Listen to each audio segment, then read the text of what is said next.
जय श्री कृष्णा दोस्तों। हर हर महादेव। कैसे हैं आप सब? स्वस्थ और सुरक्षित होंगे। दोस्तों, क्या आप जानते हैं कि बुधवार का दिन भगवान गणेश को क्यों समर्पित माना जाता है? वैसे तो सनातन धर्म में हर दिन किसी न किसी देवी देवताओं को समर्पित माना जाता है, लेकिन गणेश जी के लिए बुधवार क्यों श्रेष्ठ माना जाता है? क्यों उनकी पूजन के लिए बुधवार का दिन ही माना जाता है? आप नहीं जानते होंगे शायद। और इस दिन के लिए ये तक कहा जाता है कि बुधवार के दिन भगवान गणेश की पूजन करने से जीवन के सभी विघ्न दूर होते हैं। आइए मैं अपनी वीडियो के माध्यम से आपको बताती हूँ कि बुधवार का दिन गणेश जी से क्या संबंध रखता है। पौराणिक कथा के अनुसार जब माता पार्वती कैलाश पर्वत पर अपने हाथों से भगवान गणेश का निर्माण कर रही थी, जिस दिन निर्माण किया था उस दिन बुधवार का ही दिन था। इसीलिए भगवान गणेश की पूजा अर्चना के लिए बुधवार का दिन श्रेष्ठ माना जाता है। बुधवार के दिन को सौम्यवार भी कहा जाता है। वहीं भगवान गणेश जी सौम्यता काफ़ी प्रिय है और काफ़ी सौम्य होते हैं। जिस भी भक्त ने यदि मन लगाकर भगवान गणेश को प्रसन्न करना चाहा, भगवान गणेश रिद्धि सिद्धि सहित, शुभ लाभ सहित, आमोद प्रमोद सहित उसके घर में निवास करने लगते हैं। उसके घर में सुख संपत्ति का पूरा पूरा भंडार भर देते हैं। और इनकी पूजा के साथ साथ कुंडली में जो बुध ग्रह की स्थिति खराब होती है वह मजबूत हो जाती है। बुधवार का दिन कई मायनों में शुभ माना जाता है, क्योंकि सबसे पहली बात तो बुधवार का दिन गणेश जी से संबंधित होता है। इसीलिए कुछ नए कार्य यदि आप करना चाहते हैं तो बुधवार का दिन, कहते हैं कि बुधवार के दिन शुरू किया गया कार्य हमेशा प्रोग्रेस करता है, हमेशा उन्नति करता है और अनुकूल रहता है। और इसीलिए गणेश जी की पूजन अर्चन बुधवार को की जाती है। इससे सौभाग्य में, सुख में और समृद्धि में सभी में वृद्धि होती है और सभी समस्याओं से मुक्ति मिलती है। कल श्रावण मास का अंतिम बुधवार है और भगवान गणेश भोलेनाथ और माँ पार्वती को अत्यंत प्रिय हैं, अत्यंत प्रिय। क्योंकि भगवान गणेश ने, आप सभी जानते होंगे कि जब कार्तिकेय और भगवान गणेश में परिक्रमा द्वारा पृथ्वी की परिक्रमा करने पर उन्हें जीत हासिल होना था, कार्तिकेय अपना वाहन लेकर निकल गए और पूरी ब्रह्मांड का चक्कर लगाया। लेकिन भगवान गणेश ने माता पिता को चक्कर लगाया, क्योंकि कहा ये मेरी दुनिया तो यही है, माता पिता के चरणों में ही पूरी दुनिया बसी हुई है। इसीलिए इन सभी बातों के कारण ही भगवान गणेश बहुत ही प्रिय थे भगवान शिव को, माँ पार्वती को। और इसीलिए भगवान शिव के साथ साथ माँ पार्वती के साथ साथ श्री गणेश की पूजन भी करनी चाहिए श्रावण मास में।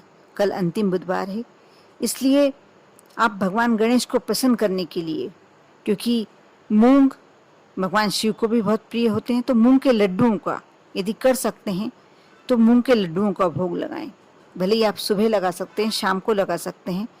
और यदि ऐसा आप पूरे ये श्रावण मास का तो अंतिम बुधवार है, इसके बाद जो भादो आता है उसमें भगवान गणेश के ही पूजन की जाती है। उन्हें बिठाया जाता है, अपने घर में बुलाया जाता है। इसलिए यदि ऐसा आप 5 बुधवार करते हैं तो आपको बहुत श्रेष्ठ फल मिलते हैं, मनोवांछित फल की प्राप्ति होती है। और बुध ग्रह, यदि आप पर दोष है बुध ग्रह का, तो वह भी समाप्त हो जाता है। इसके साथ साथ आप पूजन में आप नियम बना लें, 11 या 21 हरी दूबा की गांठ अवश्य भगवान गणेश को अर्पित करें। ऐसा करने से उनकी कृपा सदैव आप पर बनी रहेगी और आपकी जिंदगी के, आपके जीवन के सभी विघ्न दूर होते चले जाएंगे। यदि आप चाहते हैं कि आपके घर में पैसा पर्याप्त मात्रा में आए, धन आना चाहिए, तो आप बुधवार के दिन किन्नरों को हरे वस्त्र का दान करें। यदि ऐसा करते हैं तो अवश्य आपके भाग में धन की वृद्धि होगी। इसके साथ साथ आप किसी मंदिर में या किसी ज़रूरतमंद को हरी मूंग का दान अवश्य करें। ऐसा करने से कुंडली में बुध ग्रह मजबूत होता है और स्वास्थ्य संबंधित परेशानियों से भी मुक्ति मिलती है। धन का आगमन तो बढ़ता ही बढ़ता है और स्वास्थ्य संबंधी परेशानियां भी दूर होती हैं। बुधवार के दिन इन चीज़ों का दान करना, और जैसे किन्नरों को कोई भी वस्तु दान करना, लेकिन हरे वस्त्र दान करने का बहुत ज़्यादा महत्व है, बहुत फलदायी होता है। इसी प्रकार नारद पुराण के अनुसार श्रावण मास में बुधवार के दिन गणेश चालीसा या गणेश स्तोत्र का 11 बार यदि आप पाठ करते हैं तो सभी परेशानियां दूर होती हैं और घर परिवार में सुख शांति बनी रहती है। वहीं यदि आप विद्यार्थी हैं, आप करियर बनाना चाहते हैं, ग्रोथ करना चाहते हैं, तो गाय को हरी घास खिलाएं और गाय माता को हमेशा आप कुछ यदि निकलते हैं, कुछ इंटरव्यू देने निकलते हैं, पढ़ाई के लिए एग्ज़ाम देने निकलते हैं, तो कोशिश करें कि गाय माता आपके घर के सामने या ऐसे बैठी हुई हैं तो आप उनके चरण स्पर्श करके निकलें। ऐसा करने से आपको अवश्य सफलता मिलेगी और बुध दोष का प्रभाव जो होता है वो कम होता है, करियर में तरक्की मिलती है, सफलता मिलती है। इसके साथ साथ आप चाहें तो थोड़ा सा गुड़, उसमें शुद्ध घी, गाय का घी डालकर और भगवान गणेश के मंदिर में समर्पित करके आ सकते हैं। उस समय आप इस मंत्र का जाप करें, ओम एकदंताय विद्महे वक्रतुंडाय धीमहि तन्नो बुद्धि प्रचोदयात्। इस मंत्र का जाप आप यदि गुड़ और शुद्ध घी भगवान को समर्पित हुए करते हैं, मंत्र का जाप करते हैं, तो आपको आपकी सारी मनोकामनाएं पूर्ण होती है और आपको इसका श्रेष्ठ फल प्राप्त होता है। अब मैं जो उपाय बताने जा रही हूँ, आपकी कैसी भी मनोकामना है, कैसी भी आपके जीवन में परेशानी है, अवश्य दूर होगी। जीवन में कई बार ग्रहों के बुरे प्रभावों के कारण व्यक्ति को दुर्भाग्य भरे दिन दिखने पड़ते हैं, लेकिन इसके लिए भी ज्योतिष में कुछ ऐसे शक्तिशाली उपाय हैं जो दुर्भाग्य को भी सौभाग्य में बदल देते हैं। जैसे जो मैं उपाय बताने जा रही हूँ, अवश्य कर देखें। बुधवार के दिन आप सुबह 12 बजे से पहले एक बरगद के वृक्ष के नीचे जाएं, घर से सिंदूर, थोड़ा सा सिंदूर शुद्ध घी में घोल कर ले जाएं और बरगद के पत्ते तोड़ें। 3 बरगद के पत्ते आपको तोड़ना है, उस पर सिंदूर से स्वास्तिक बनाएं और उन स्वास्तिकों को आप बरगद के वृक्ष के नीचे रख दें। जड़ यदि निकली हुई हो तो जड़ में ऐसा आप पत्तों को इस प्रकार रखें कि बरगद की जड़ से, बरगद के पेड़ की जड़ से वह पत्ते छू जाएं और उसके बाद हाथ जोड़कर बरगद के समक्ष बैठकर अपने मन की मनोकामना बोलें, विनती करें।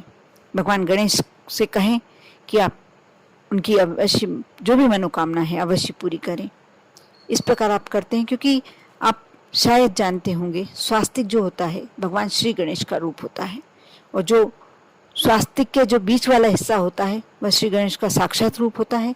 जो चारों भुजाएं होती हैं स्वास्तिक की, वह रिद्धि सिद्धि और शुभ लाभ स्वयं होते हैं।